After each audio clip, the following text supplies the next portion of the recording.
다 함께 히브리서 7장 13절로 15절까지 다 함께 읽어보겠습니다.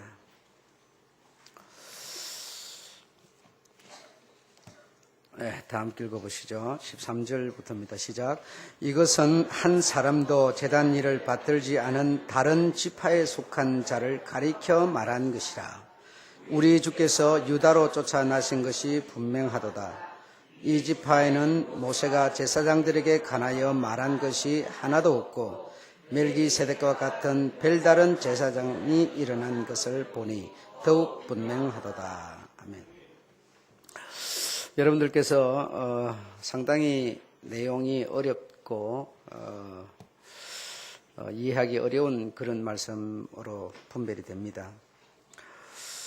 이것을 좀 더 쉽게 이해하기 위해서는 11절부터 좀 읽어보면 쉽습니다. 11절부터 12절까지 한번 읽어보겠습니다. 시작.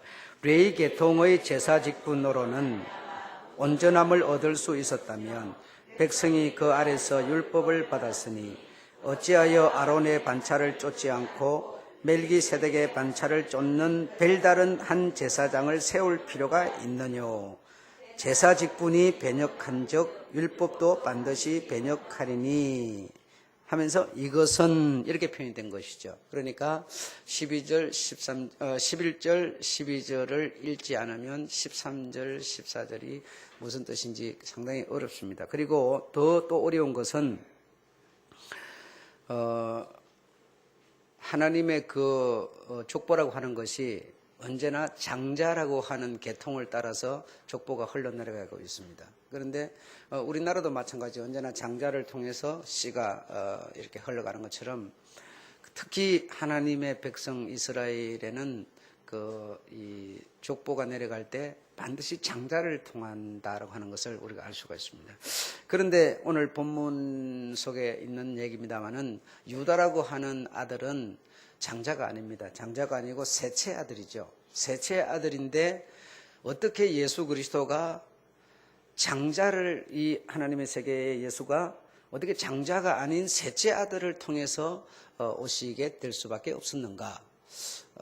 이런 것이 굉장히 어려운 내용이죠. 그리고 여러분들께서 아신다 하더라도 들었다 하더라도 그저 좀 구름 속에 안개 속에 가린 것 같이 그렇게 알고 계시죠. 그래서 상당히 어려운 내용입니다. 그래서 오늘 그런 어려운 부분을 여러분과 함께 풀어갈 텐데 여러분이 설교를 다 듣고 난 다음에는 오히려 우리 주님이 그 유다 지파라고 하는 장자가 아닌 셋째 아들을 통해서 오시게 되는 그런 이유를 알게 되면 아마 더 우리 주님을 믿음이 확실해지지 않을까 이렇게 생각을 해봅니다.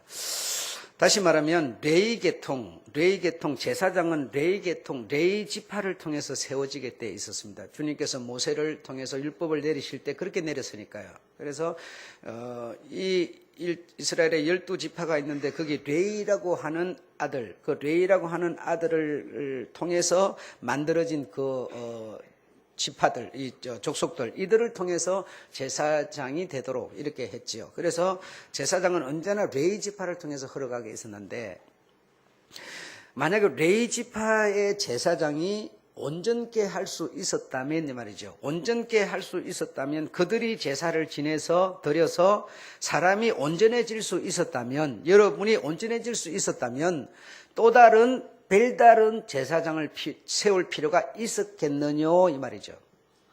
이 말은 레위 계통의 제사장으로는 수많은 사람들을 온전하게 할 수 없다는 뜻이죠.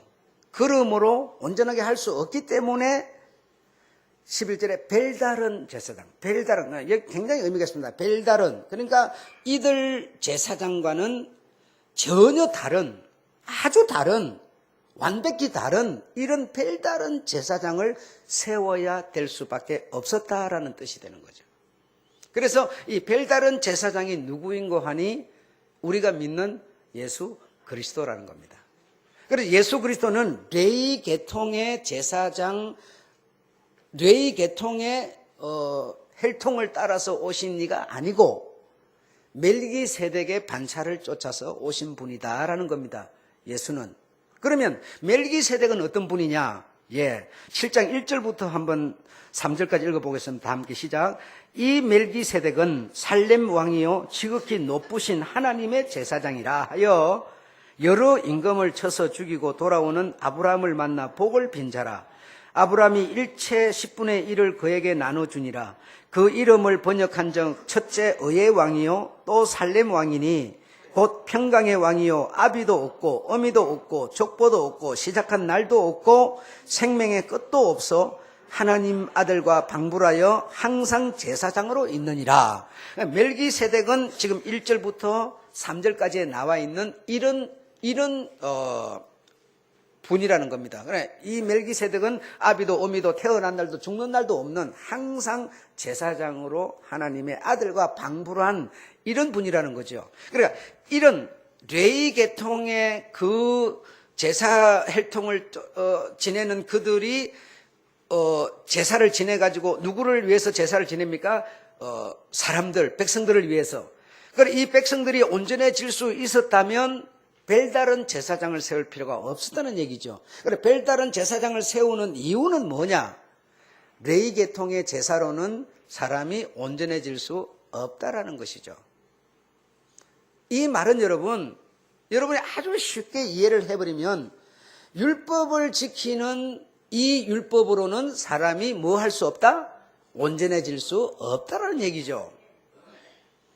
만약에 율법을 지켜서 되는 일이었다면 레위 계통의 그 제사장들이 제사를 지내고 법을 지키면 구원을 받을 수 있는 일이었다면 별다른 제사장, 사람으로 발생되는 그런 분이 아닌 분을 별다르게 제사장으로 또 다시 세울 필요가 없었다라는 뜻이 되는 거죠. 그렇죠, 여러분? 그래, 법을 지켜서 제사장이 법을 따라서 제사를 지내는 것만으로 온전해질 수 없기 때문에 한 번도 제사를 지내보지 않은 이런 어떤 특별한 어떤 제사장을 세워서 우리를 뭐 하게 하시려고? 온전케 하시려고. 사람의 유전으로는, 사람의 법으로는 사람이 온전해질 수 없다는 것이죠. 예. 이거는 우리가 우리 자신을 이렇게 헤아려 보시더라도 너무 정확한 얘기죠. 예. 그래서 별다른 제사장이란 예수 그리스도이시고 예수 그리스도는 멜기세덱의 그 라인을 쫓아서 오신 분이다라는 것입니다. 13절에 보면 제단 일을 한 번도 받들지 않은 다른 지파여야 할지니 이랬어요. 그러니까 제사를 한 번도 드려보지 않고 그리고 아론 반차에 속해 있는 이런 제사장이 아닌 다른 지파여야 한다. 다른 지파여야 한다. 그래서 이 유다라고 하는 이 셋째 아들, 이 아들은 이스라엘의 12지파 속에 속하기는 했지만 별다른 제사장, 또 하나의 제사장을 만들어내는 그 역할을 이 12아들들 중에 셋째 아들인 유다가 이 일을 하게 됐다는 거예요. 유다라는 이 셋째 아들이 별다른 제사장을 만들어낼 수 있는 그런 이상한 일을 이 유다가 하게 됐다 이 말이죠. 그러므로 이상한 일을 하게 된 이 이상한 사람 때문에 별다른 레위 계통의 사람이 아닌 별다른 제사장이 태어날 수 있게 되었다라는 뜻이죠. 그 참 어려운 얘기죠, 여러분. 예, 저도 굉장히 어렵습니다. 어려운데 그러나 사실 알고 보면 또 어렵지도 않아요. 그래서 왜 하나님의 그 족보는 완전한 장자를 통해서 흘러가도록 하나님이 명해 놓으시고 왜 셋째 아들을 통해서 하나님의 족보가 형성되게 만들었느냐. 예. 별다른 제사장이 태어나야 되는데 왜? 레위 계통으로는 온전할 수 없으니까. 그들이 지내는 제사로는, 그들이 잡는 짐승으로는 영원한 속죄가 안 되니까. 별다른 제사장이 태어나야 되는데 이 제사장은 저들이 지내는 제사 같은 제사를 한 번도 안 지내본 이런 분이 태어나야 되는데 태어나야 되는데, 반드시 태어나야 됩니다. 안 태어나면 안 돼요. 태어나야 되는데 장자의 혈통으로는 불가했다는 거예요. 그런데 그 12지파 중에서 하나님이 이런 말씀이 계셨는데 이 말씀에 딱 맞는 일을 한 사람이 있었으니 바로 그 사람이 셋째 아들 유다였다는 거예요. 유다였다는 거예요. 자, 그러면 이 유다라고 하는 이분이 어떻게 하다 보니까 그렇게 돼버렸는가 하니, 하나님이 이 하나님의 그 혈통이 계속 이어져 내려가도록 하기 위해서 한 법을 만들었어요. 그 법이 무슨 법인가 하니, 장자가 결혼을 해가지고 여자를 통해서 아이를 낳으면, 아들을 낳으면 다행인데 낳지 못하게 되면, 낳지 못하고 장자가 죽으면 장자의 대를 그 찾아 동생이 장자의 대를 이어주도록 만들어주는 그런 법이 있었어요. 이거는 왜? 장자를 통해서만 이 법이 내려가도록 하기 위한 하나님의 조치셨죠.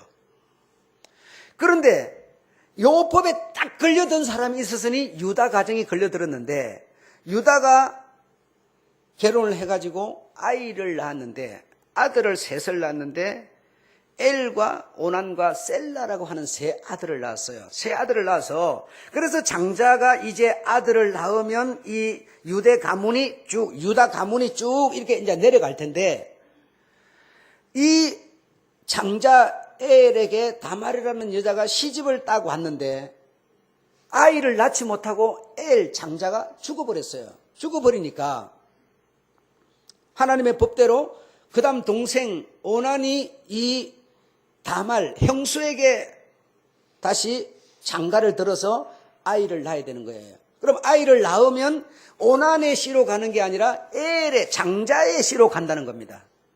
이해되시죠? 그게 하나님이 만든 법이에요. 우리나라 이런 세상 천지는 이런 법 없어요. 하나님이 이 혈통의 유전을 위해서, 장자의 유전을 위해서 이런 법을 하나님이 특별하게 만든 거예요. 그래서 오난이 이제 형수 다말에게 다시 장가를 들어서 아이를 낳으면 좋은데 문제가 뭐였는가 하니, 이 오난이 머리가 좀 돌아가는 사람이라 이 형수에게 내가 장가를 들어서 아이를 낳더라도 내 씨가, 오난의 씨가 유전되는 게 아니라 엘의 씨, 형님, 죽어버린 형님의 씨로 유전되도록 하는 법에 의해서 나는 지금 장가를 든 것이니 나는 형님의 씨를 유전시킬 필요는 없는 거 아니냐라고 하는 생각이 들어서 그만 형수에게 나쁜 짓을 해버렸어요. 무슨 나쁜 짓을 했는가는 여러분 성경을 창세기 38장을 읽어보세요. 읽어보시면 나옵니다. 여기 뭐 어린 사람들도 있고 해서 제가 지금 말을 안 하는 건데 읽어보시면 나옵니다. 그래서 나쁜 짓을 해버렸어요. 해버렸더니 하나님이 그 둘째 아들 오난도 아주 나쁘게 여기셔서 또 죽여버렸어요. 네가 내 법보다 더 강하단 말이냐 하면서 하나님이 죽여버리는 겁니다. 그래서 이제 셋째 아들 셀라가 있는데 이 셀라는 아주 나이도 어리고 그런 상태였어요. 그래서 이제 하나님의 법대로라면 엘 장자의 씨를 물러주기 위해서 이 셀라도 다말에게 다시 장가를 들어야 되는 것이 이스라엘 법이었어요. 유다 법이었어요. 유대 법이었어요.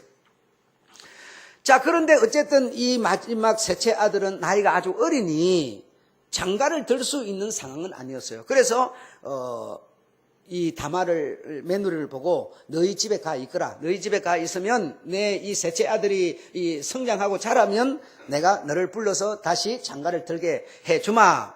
이렇게 해서 며느리를 자기 고향에 가 있도록 이렇게 했는데, 그래 가 있다 보니까 사실 가 있도록 했던 이유는 무엇인가 하니, 이 유다라고 하는 이 시아버지의 생각이 무엇인가 하니, 사실은 이 마지막 셋째 아들 셀라는 이 다말 이 며느리한테 장가를 안 드리고 싶은 마음이었어요. 안 드리고 싶은 마음 때문에 가 있으라 한 거고, 그래서 이제 시아버지 말씀을 따라서 이 며느리가 자기 집에 가 있다 보니까 한 해, 두 해, 세 해 가면서 문제가 발생하는 거죠. 무슨 문제가 발생하느냐? 내가 아이를 낳을 수 있는 경수가 끊어져 가고 있다는 것을 느꼈어요. 그래서 그 법이 무슨 법인가 하니, 여자가 아이를 낳을 수 있는 기능이 상실돼 버리면 이 세 번째 셀라를 그 여자에게 장가를 들이보내지 않아도 되는 그런 규정이 있어요. 그렇기 때문에 시간만 끌으면 이 셋째 아들은 다말에게 장가를 들여보내지 않아도 되고 엘의 씨가 아니라 바로 셀라의 씨로서 다시 혈통이 물러가도록 해버리면 되는 거니까 이 시아버지가 상당히 머리가 돌아갔고 또 며느리 다말도 또 생각을 한 것이 내가 이 집에 이 히브리 집안이 되기 위해서 시집을 왔는데 내 나이가 차서 이제 몸 건강 상태가 이렇게 돼가고 있으니 나도 이제 이대로 있을 수만은 없다. 물러설 수 없다. 이런 생각을 하고 어떤 일을 했는가 하니 그 시아버지 유다가 자기 이 며느리가 살고 있는 그곳을 지나서 더 멀리 아마 농사를 짓고 있었던 모양이에요. 양을 치기도 하고 이 농사를 짓고 있었던 모양인데 시아버지가 자기 고장을 거쳐서 농사 지으러 간다는 소식을 입수하고 이 며느리 다말이 장려 가운을 딱 입고 길 모퉁이에 앉아 있었던 거예요.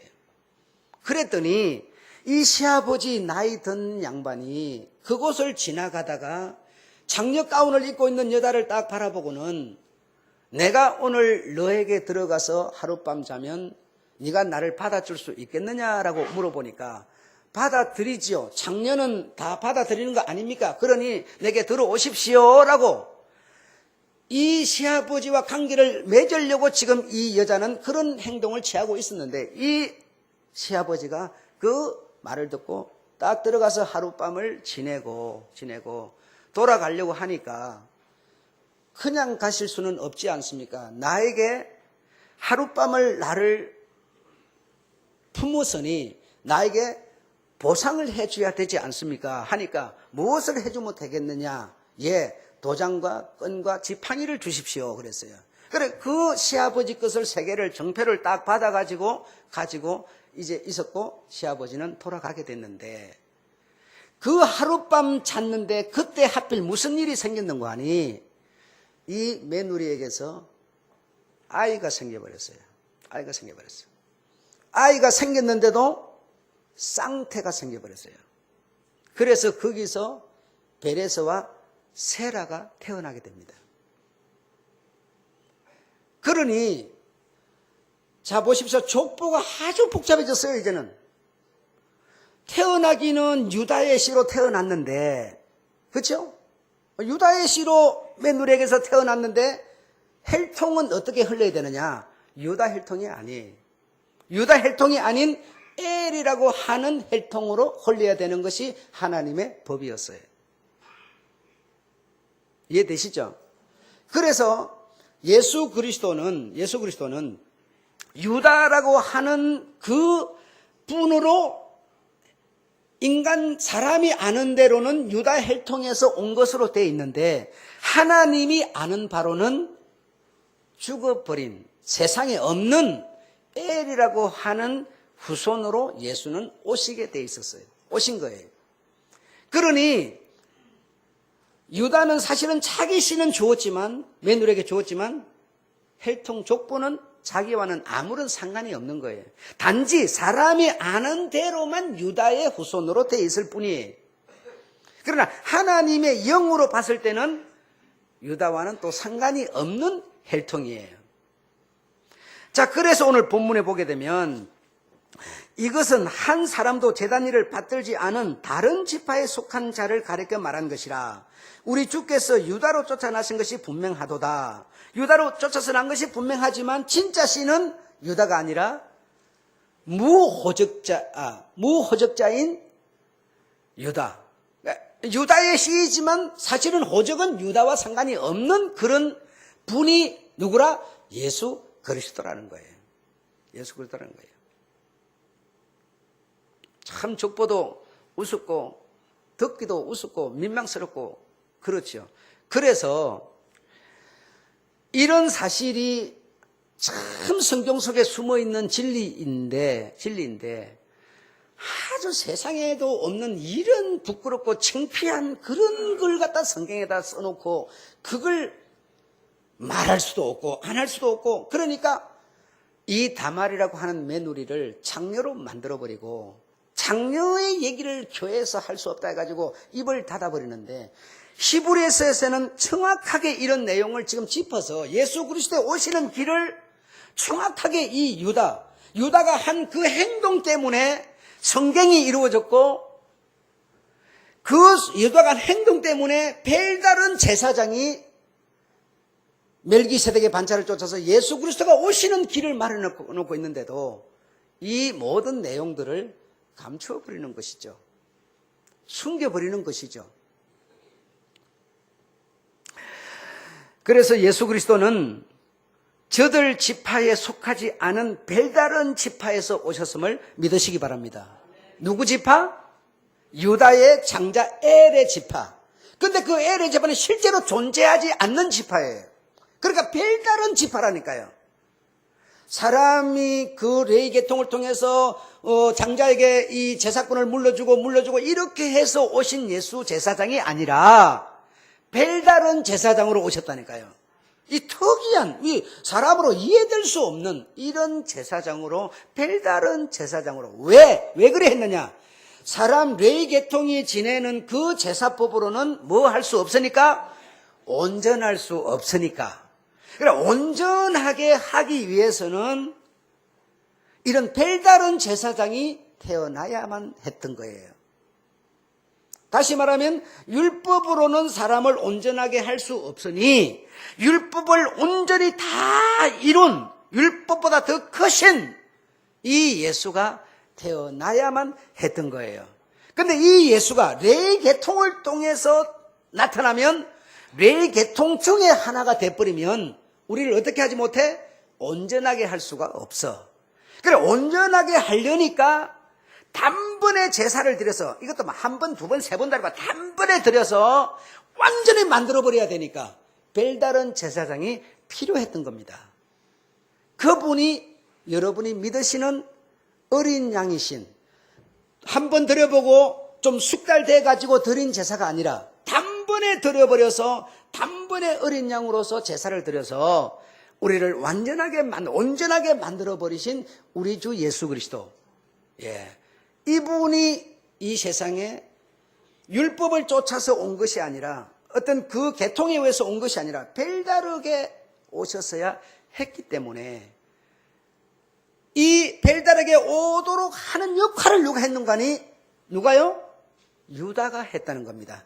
그래서 유다가 사람의 아는 대로는 예수 그리스도 오시게 하는 역할을 유다가 했다 이겁니다.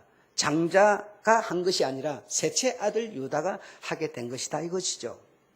아셨죠?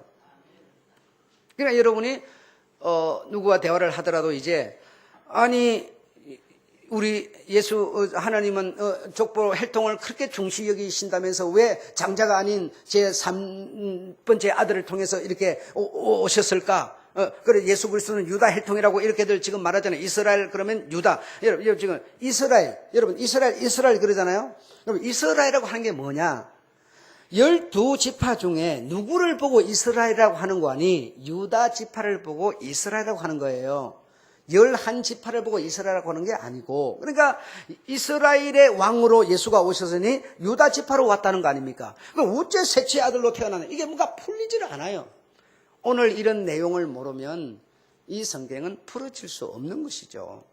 그래서 여러분은 유다가 하나님이 만드신 그 법에 딱 맞는 일을 의도적은 아니지만, 그걸 뭐 알고 한 것은 아니지만 한 것이 그렇게 돼버렸던 거예요. 그래서 예수는 유다 지파에 속했지만 유다가 아닌 그 유다의 아들 장자 엘의 지파로 예수는 오셨다라는 겁니다. 그래서 그는 레위 계통들이 습관적으로 해마다 지내는 그 제사를 따라서가 아니라 13절에 보면 이것은 한 사람도 제단 일을 받들지 않은 다른 지파에 속한 그랬죠. 그러니까 이래 습관적으로 지내는 그런 제사법에 따라서가 아니라 별다른 제사장이 태어나서 별다른 제사를 지내므로 모든 사람을 어떻게 할 수 있다? 온전하게 할 수 있었다라는 것이죠. 그래서 예수께서 십자가에서 죽으신 이 모든 이 단번에 드려진 재물이요 제사는 여러분을 뭐 하게 했다? 온전하게 하게 했다 이 말입니다, 여러분. 온전하게 하게 했다. 그래, 그분이 그런 제사를 드림으로, 그렇게 오신 분이 그렇게 별다르게 드림으로 내가 온전해진 거지, 내가 거룩하게 살아서 온전해진 게 아니라는 겁니다. 내가 의롭게만 살아서 온전해진 게 아니라는 겁니다. 그분이 별다르게 오셔서 지금까지 지내오는 그런 제사를 한 번도 안 드려보고 단번에 별다른 제사를 드려가지고 그것이 나를 온전하게 만들었다는 겁니다. 이해하시겠죠? 율법은 거듭 계속 지키고 지켜도 내가 온전해지는 게 아닌데 단번에 별다른 제사장이 드린 그 제사를 내가 받아들이고 내 것으로 믿고 고백하면 나는 뭐요? 단번에 온전해져 버린다는 거예요. 온전해 버려요. 이해하시겠죠? 그러니까 내 노력과 내 의로 온전해지는 게 아니고 이 별다른 제사장 때문에, 이분이 예수 그리스도의 십자가의 죽음 때문에 우리가 온전해진 것이라는 것을 믿으셔야 여러분에게서는 은혜라는 말이 성립이 되는 겁니다. 그렇지 않으면 은혜는 성립이 안 되는 거예요. 내가 수고하고 노력해서 내가 얻은 건데 그게 어떻게 은혜입니까? 나는 정말 죄인 아닙니까? 죄인을 부르러 오신 예수 그리스도, 의인을 부르러 온 것이 아니라 나는 죄인인데, 죄인은 죄인을 어찌할 수가 없어요. 온전해지는 길이 없어요. 레위 계통의 제사는 불가능했어요. 율법으로는 불가능했어요, 여러분. 그런데 그분이 별다르게 오시더니 별다른 일을 하셔가지고 단번에 드린 제사로 내가 온전해진 거예요. 그래야 내가 은혜를 생각하게 되고 은혜를 받은 것이 되고 이런 연결이 이어지는 것이죠. 나는 은혜를 받았다. 시작. 나는 은혜를 받았다. 나는 은혜를 받았다. 나는 은혜를 받았다. 은혜를 받은 것이지 내가 뭘 한 게 아니라고요. 자꾸만 이 사실을, 아주 기본인 이 사실을 잊어버리고 성도들이 뭘 자기가 이만큼 했으니까 뭐 자꾸 이만큼 된 줄 알고 있다 이거죠. 그게 아닙니다. 그래서 목사가 되고 장로가 되고 권사가 되면, 그래서 은혜를 더 많이 받은 자기 때문에 더 뭐 해야 돼요? 더 낮아져야 되는 거예요. 더 낮아져야 돼요. 고개를 치게 되고 큰 소리 치는 게 아니라 더 낮아져야 되는 거예요. 왜? 은혜를 많이 받아서 권사가 되고 장로가 되고 목사가 된 거니까. 이제 교회에 나온 사람은 은혜를 적게 받아서 은혜가 뭔지도 몰라서, 그러니까 그 사람들은 고개를 빳빳이, 은혜가 뭔지를 모르니까 빳빳이 될 수밖에 없죠. 그런데 오래 댕긴 사람은 은혜를 아니까, 내로 된 게 아니라 은혜로 된 걸 아니까 고개를 숙이게 되는 거죠. 벼가 익으면 고개를 숙이는 것처럼.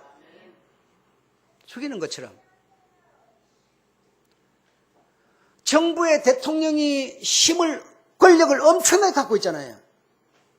군사를 동원해버리면 쿠데타를 일으킬 수 있잖아요. 이런 것처럼 전쟁을 일으킬 수도 있잖아요. 그러면 그 대통령이 가지고 있는 그 권세라고 하는 것이, 권력이라고 하는 것이 대단하지만 그 대통령이라고 하는 이 힘을 가진 이 사람을 누가 건드려주냐고요. 누가 지배를 해주냐 말입니다. 그 힘 가진 권력을 누가 말만 뻗어가면 막 죽이는데 말도 못하지 않아요. 그러면 그 위에는 아무도 없냐 이 말입니다. 누가 그 권력자 위에 있어요? 백성이죠. 국민이 그 권력자 위에 있는 거예요. 그런데 이 권력자가 대먹지 못한 권력자다 보니까 백성들이 자기 위에 있다는 것을 모르고 백성들을 그냥 까뭉개고 지멋대로 막 하는 거죠.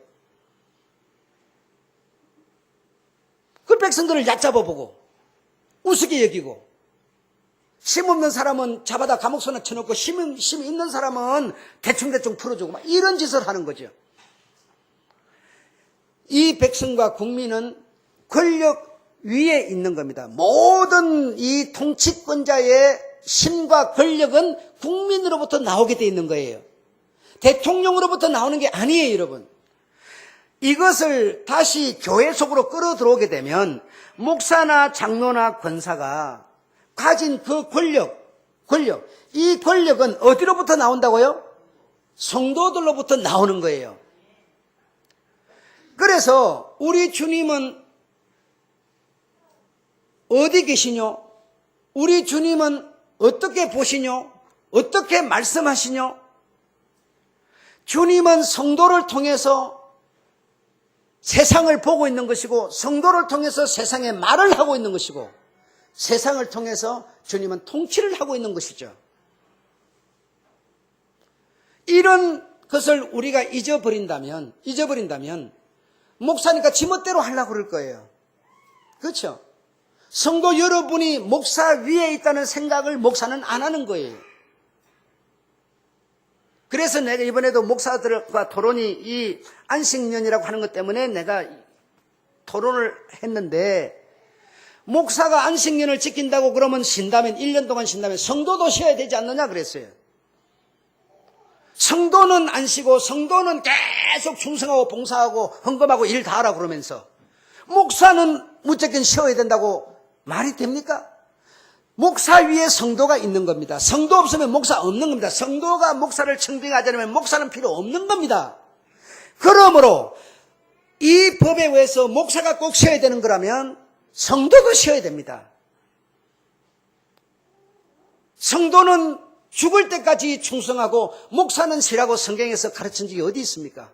라고 제가 반론하고, 나는 당신들의 그 교리에 나는 동의할 수 없다 했어요. 여러분, 이런 것처럼 우리가 은혜로 내가 나된 것이기 때문에, 내로 된 것이 아니라 주님의 은혜로 된 것이기 때문에, 거저 준 선물로 축복으로 된 것이기 때문에, 이걸 받은 사람은 어떻게 돼요? 목사가 많이 받았으니까 목사 된 거 아니에요. 그러면 목사는 어떻게 해야 됩니까? 고개를 더 숙이고 낮춰져야 되는 것이죠. 여러분, 그렇지 않습니까? 이게 원리상 맞는 거예요. 그런데 목사는 군림하려고 그러고, 대통령은 백성이 준 권력이지 자기로부터 생긴 게 아닌데 백성들이 도장 찍어줬으니까 된 거 아니겠어요? 그러면 어떻게 해야 되겠습니까? 백성들을 소중히 여기셔야죠. 백성들의 아픔이 무엇인지를 헤아리셔야 되죠. 그런데 그게 아니라 백성들은 뭐 잘못하면 3년 5년 진짜 빵빵빵 때려버리고, 자기네들이 잘못한 것은 돈 좀 집어넣으면 다 놔버리고, 이래서는 안 되지 않습니까? 은혜를 받은 사람은 고개를 드는 것이 아니라 정말 온전하게 내가 왜 온전하게 되냐, 나로서가 아니라 별다른 분이 별다른 제사를 지내가지고 내가 온전해진 겁니다. 여러분, 믿으시기 바랍니다. 나로 인해 된 게 아니라 그분으로 된 것이기 때문에 내가 정말 너무 감격하고 감사하고 고개 들고 내가 뭐 큰 소리 칠 수가 없어요. 그래서 내가 나를 낮추는 겁니다. 그래서 겸손해지는 겁니다. 예. 그러나 교회 처음 다니는 사람은 이런 은혜를 받은 사실이 모르기 때문에 자기가 큰 소리를 치고 고개를 빳빳이 드는 것이죠. 그렇기 때문에 받은 사람은 그래도 저가 아직은 어려서 그래, 몰라서 그래, 연약해서 그래 해서 그의 발을 씻겨주는 이유가 무엇이겠습니까? 바로 그런 것이죠. 은혜 받은 이유 때문이죠. 이 온전해진 것은 나로 말미암음이 아님을 여러분 오늘 믿으시기 바랍니다. 누구로? 별다른 제사 중에 별다른 제사를 드려서 된 것임을 믿으시기 바랍니다. 예. 요 사건 이해 잘 하셨죠? 예. 정말 여러분, 이런 얘기를 통해서 정말 믿음을 다시 한번 잘 정리하시고, 정말 우리 주님의 그 하실 말씀을 여러분의 입을 통해서 주님이 하실 일을 여러분이 하시고, 주님이 가고 싶은 곳을 여러분이 가시고 해서 주님을 살아가시는 여러분 되시기를 주님으로 축원합니다. 네, 마치겠습니다.